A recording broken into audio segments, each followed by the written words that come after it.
The Military Council Network was founded by the Mennonite Peace Committee in Germany in the mid-80s already. And the Mennonites have this pacifist approach to conscience objection.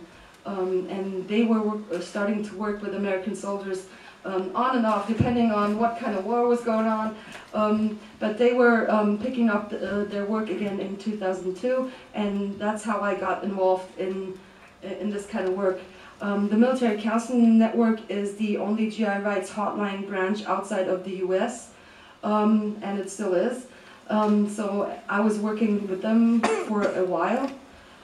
In 2010, they're kind of like had to decide, like how to go on with that work, because they're also parallel doing a lot of Christian peacemaker work, and also money was tight, and like they couldn't afford to have the volunteers from the US coming back to Germany to do the counseling. So, and my then husband, I was married then to an Iraq veteran, we just said like, no, we need to keep this work going. This is really important. We need this place and this institution for all these guys out there and girls. So we decided like, hey, if we're gonna take this over, we're gonna have a coffee house.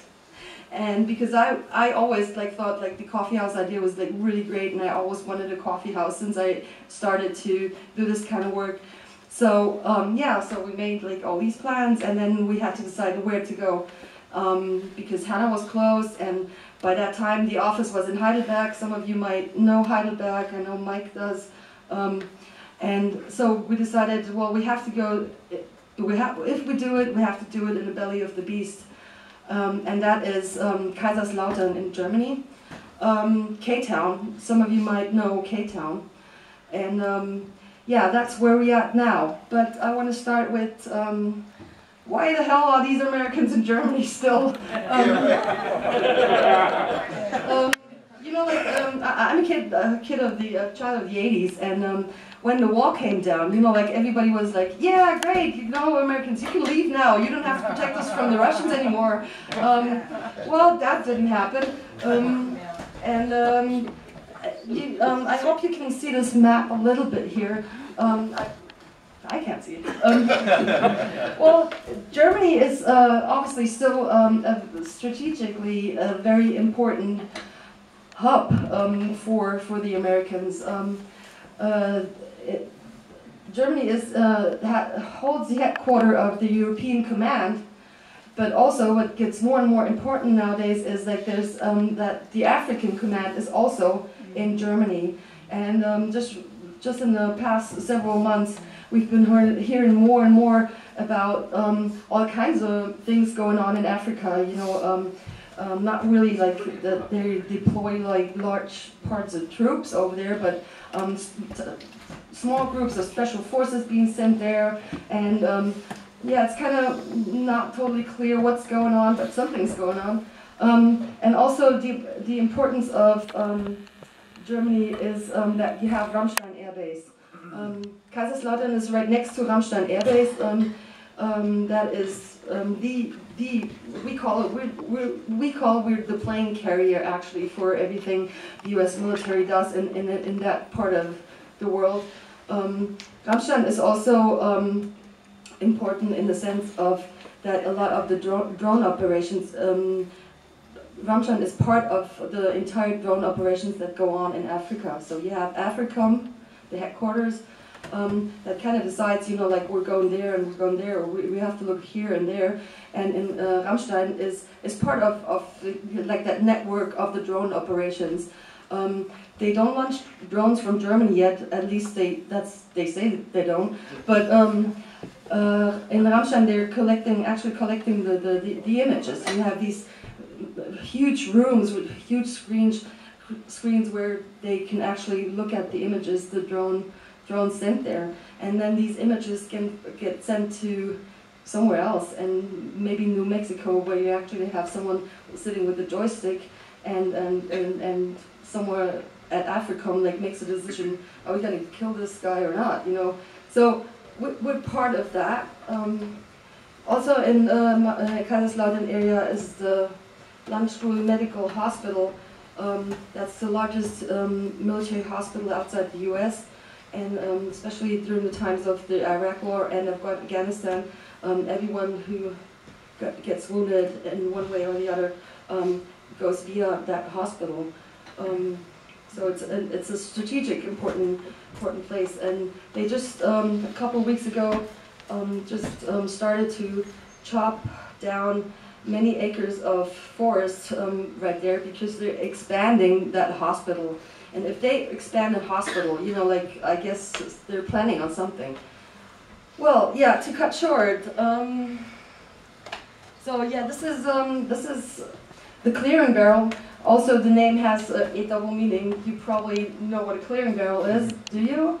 Oh, yeah. What's a clearing barrel? You gotta make sure that you're not going to shoot anybody, so you discharge your weapon safely into a barrel full of sand. And discharge all the stress into the firearm. So you unload, right? Yeah. So that's why the cafe, the name of the cafe is the clearing barrel.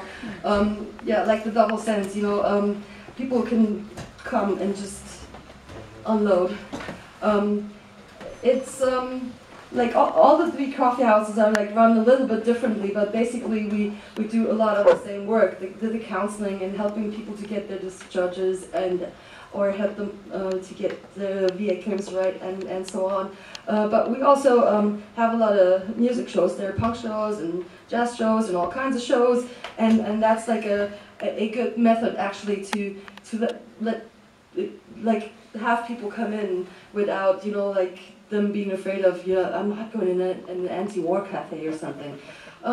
If people, when people, active duty people, or also a lot of American civilians come in, you can see really clearly what we're about. We have all these wonderful posters on the back from the War's Trauma exhibition, so they know where they are, yeah, that's what it looks like inside, if you can see it.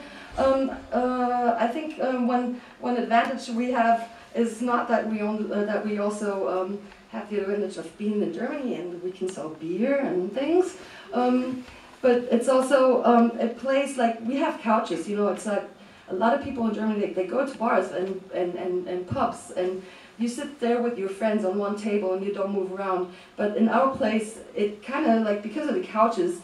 Everyone sits together, so we have a lot of German students coming in, we have peace movement people coming in, we have American civilians coming in, we have active duty people coming in, and they all interact just because of how the place is set up, and that's actually really nice because there's a lot of communication going on. We, of course, do a lot of events as well, besides punk shows. We do use all kinds of movies, like what you see here. Like, for example, the Where Soldiers Come From is a documentary. I don't know if you have heard of it. It's not only a good tool to make other people aware of the problems inside the military, but it's also like there's a lot of interaction with the Germans over here because. The German military just like around 2 years ago ended the draft. So the German military now, after like many years of not being involved in conflicts and kind of like not really going to war, is now an all-volunteer military as well. The thing is that with the experience we have with how the U.S. is working towards, you know, like how to recruit people and how they work like going into schools, and Germany is like just doing the same thing. So we're like rapidly going down the same path, I would say, and so I think it is an advantage that we have this experience with working with Americans. We can also use to work with Germans in the future.